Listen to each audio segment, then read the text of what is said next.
अपने सभी श्रोताओं को अभिवादन करता हूं। अन्य कार्यक्रमों के क्रम पर मैं आज एक शिक्षाप्रद जीवन में ग्रहण करने वाला एक कथानक किस्सा आपके सामने प्रस्तुत करने जा रहा हूं। ये भी जन कल्याण के निमित्त है, मनोबल बढ़ाने के निमित्त है।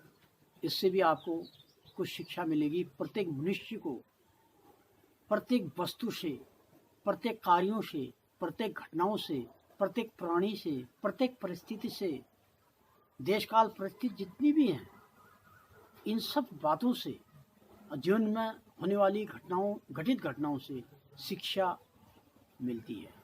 क्योंकि कहा गया है, सुरखरू होता है इंसान आफतें सहने के बाद, और रंग लाती है इना पत्थर में घिस जाने के बाद। आदमी जितना संघर्ष करेगा उतना वो मजबूत होगा। ठोकरें जब खाएगा तभी वो मजबूत होगा, तभी उठेगा भी। एक बार ऐसा हुआ, बुद्ध जी जो थे, इनका बचपन का नाम सिद्धार्थ था। बुद्ध तो तब हुए जब इनने ज्ञान सत्य को खोजा और इनको ज्ञान प्राप्त हो गया था। जब ये घर से निकल पड़े थे तो रास्ते में जाने के बाद इनको दोपहर था, गर्मी के दिन थे, प्यास लगी तो एक पेड़ के नीचे बैठे। वहाँ पर एक पानी की झील थी, थोड़ा सा पानी इकट्ठा।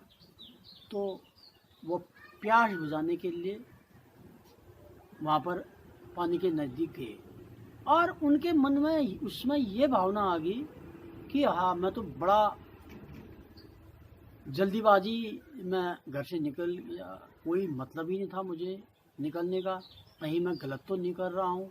क्योंकि वो तो राजा के पुत्र थे, कोई दिक्कत या कोई कमी तो थी नहीं, वो तो ज्ञान और वैराग्य की वजह से निकल गए।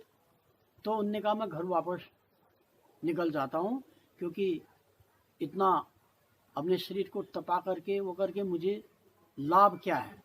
तो इन भावनाओं से उनका मन हुआ कि मैं लौट जाऊं। तो उसी तालाब में, झील में एक गिलहरी थी। उस गिलहरी की तरफ उनका ध्यान आकृष्ट हुआ। वह गिलहरी क्या कर रही थी, अपने पूंछ से एक एक बूंद पानी ले जा करके एक पेड़ में डाल रही थी।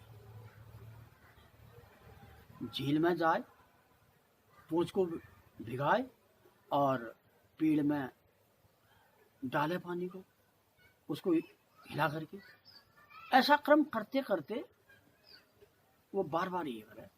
तो महात्मा बुद्ध को लगा कि ये कोई गिलहरी, ये विचित्र मालूम पड़ी है मुझे, ये कुछ कारण है। तो उनने गिलहरी से पूछा। यह एक शिक्षा है कि गिलहरी से पूछने का मतलब ये नहीं कि गिलहरी कोई बोलेगी या नहीं, ये शिक्षा के लिए है वहाँ पर कथानक। कि गिलहरी से पूछा कि ये गिलहरी, तू बार बार ये झील का पानी ले जा रही है और पेड़ में डाल रही है बार बार, फिर पूछ से, इसका कारण क्या है? तो गिलहरी ने कहा, मैं इस झील को सुखाना चाहती हूँ। उन्होंने कहा, ये झील को कैसे सुखा पाएगी तू एक एक बूंद पानी से, ऐसा कैसे होगा? उन्होंने कहा, नहीं, मैंने मन बना दिया है कि एक एक बूंद चाहे पानी मैं करूं, क्योंकि जल बिंदु निपाते ना क्रमशः पूरिते घटा। बिंदु बिंदु से घड़ा भर जाता है। तो मैं एक एक बूंद से इस तालाब को सुखाना चाह रही हूँ और यहाँ पर मैं अपने रहने के लिए एक आश्रम या स्थान बनाना चाहती हूँ। और मुझे विश्वास है कि जीवन में हार नहीं माननी चाहिए और ये मैं एक दिन ये झील को मैं ज़रूर सुखा पाऊंगी। तो इसका तात्पर्य ये होता है कि करत करत अभ्यास से जड़मत हुई सुजान, रसरी आवर जात के सिर पर पड़त निशान। अभ्यास, और अंग्रेजी में भी कहा गया है, प्रैक्टिस मेक्स मैन परफेक्ट। अभ्यास करने से मनुष्य परफेक्ट बन जाता है।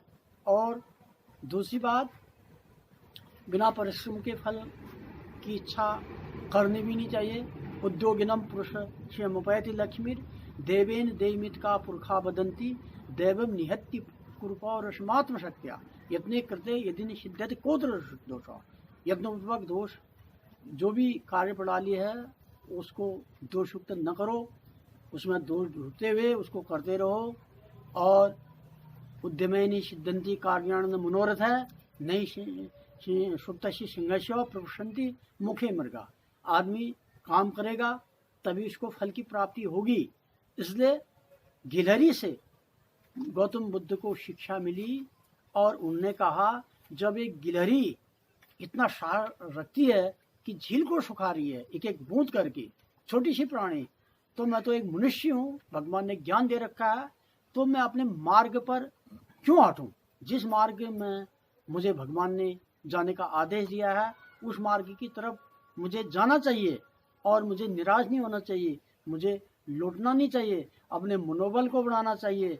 ऐसा ही सोचते हुए वह चल पड़े और अंत में वह बुद्ध कहलाए। इन्हीं बातों के साथ मैं आपकी अपनी वाणी को विराम देता हूँ। धन्यवाद।